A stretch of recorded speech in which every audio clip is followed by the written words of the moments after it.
ಅಲ್ಲಿ ಸದರ ಹಿಂಗೆ ಇತ್ತಲ್ಲ ಅದನ್ನು ಕೆಳಗೆ ತಂದು ಕಟ್ಟಿಗೆ ಇಟ್ಟಾರೆ. ಈಗ ಇದನ್ನು ಮಾಡೋದು ಈಗ ನೋಡಿ, ನ್ಯಾಯ ಪಂಚಾಯತಿಗೆ ಮಾಡಿದಂಥ ಕೋರ್ಟ್ ಅವಾಗ ಹೇಗಿತ್ತು ಅದೇ ರೀತಿಯಾಗಿ ಮಾಡಬೇಕು ಅಂತ ಹೇಳಿ ಹಳೇದು ಮರಮುಟ್ಟುಗಳನ್ನ ತಂದು ಇಟ್ಟಿದ್ದಾರೆ. ಈಗ ಮಾಡ್ತಾರೆ. ಇವಾಗ ಕಂಪ್ಲೀಟ್ ಮಾಡ್ತಾರೆ ನಿಧಾನವಾಗಿ ಎಲ್ಲನೂ. ನೋಡಿ, ನಮ್ಮ ಎಡಹಳ್ಳಿ ವಾಡೆ ಅದ್ಭುತಗಳನ್ನ ನಾನು ನಿಮಗೆ ತೋರಿಸ್ತೀನಿ. ಹಳೆ ವೈಭವ ಹೇಗಿತ್ತೋ ಅದೇ ರೀತಿಯಾಗಿ ಇಡುವಂಥ ಪ್ರಯತ್ನ ಮಾಡಿದ್ದಾರೆ. ಬನ್ನಿ, ಎಲ್ಲರೂ ಕೂಡ ಎಡಹಳ್ಳಿ ವಾಡೆಗೆ ಸ್ವಾಗತ ಸುಸ್ವಾಗತ. ನೋಡಿ ಎಷ್ಟು ವಿಶಾಲವಾಗಿ ನಿರ್ಮಾಣ ಮಾಡಿದ್ದಾರೆ ಅಲ್ವಾ. ಎಷ್ಟು ಸ್ಕ್ವೇರ್ ಫೀಟ್ ಇಡ್ಬೋದು ಇದು? ಸ್ಕ್ವೇರ್ ಫೀಟೆಲ್ಲ ಲೆಕ್ಕ ಇಲ್ಲ, ಎಕರೆಗಟ್ಟಲೆ. ಹಾಂ, ಇದು ಮಿರರ್ ಎಲ್ಲ ಹಳೇದೆ, ಅಲ್ಲಿದ್ದಿದ್ದೇ ತಂದಿದ್ದು. ಡೆಕೋರೇಷನ್ ಪರ್ಪಸ್ಗೆ ಇಟ್ಟಿದ್ದಾರೆ ಕೆಲವೊಂದನ್ನ. ಓಕೆ. ಓ, ದೇವ್ರ ಮನೆ ಅದೇ ರೀತಿಯಾಗಿ ಪರ್ದೆ ಎಲ್ಲ ಹೆಂಗಿತ್ತೋ ಅದೇ ರೀತಿಯಾಗಿ. ಹಾಂ, ಓ ಈ ಕಡೆ ಸೈಡು.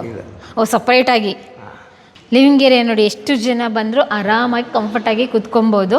ಅಲ್ಲಿ ಎಡಹಳ್ಳಿ ವಾಡೆಯಲ್ಲಿ ಏನಿತ್ತು ವಸ್ತುಗಳು ಅದನ್ನು ಇಲ್ಲಿ ಕೆಲವೊಂದನ್ನು ನೋಡ್ಬೋದು. ಅದರಲ್ಲಿ ಚೇರು, ಟೇಬಲ್ ಅದನ್ನೆಲ್ಲನೂ ಕೂಡ ರೀಸ್ಟೋರ್ ಮಾಡೋವಂಥ ಪ್ರಯತ್ನ ಮಾಡಿದ್ದಾರೆ ಇಲ್ಲಿ. ಇವಾಗ ಎಲೆಡ್ಕಿ ಹಾಕ್ಕೊಳ್ತೀವಲ್ಲ ಅದು ಕೂಡ ನೋಡಿ, ಹಳೆ ತಾಮ್ರದ್ದು ಹಿತ್ತಾಳೆದೆಲ್ಲ ಮಾಡ್ತಾ ಇದ್ರಲ್ಲ ಅದು ನೋಡಿ, ಹಿತ್ತಾಳೆದೆಲ್ಲ ಇರ್ತಾ ಇತ್ತಲ್ಲ ಅದು ಆಸ್ ಇಟ್ ಈಸ್ ಅದೇ ರೀತಿಯಾಗಿದೆ.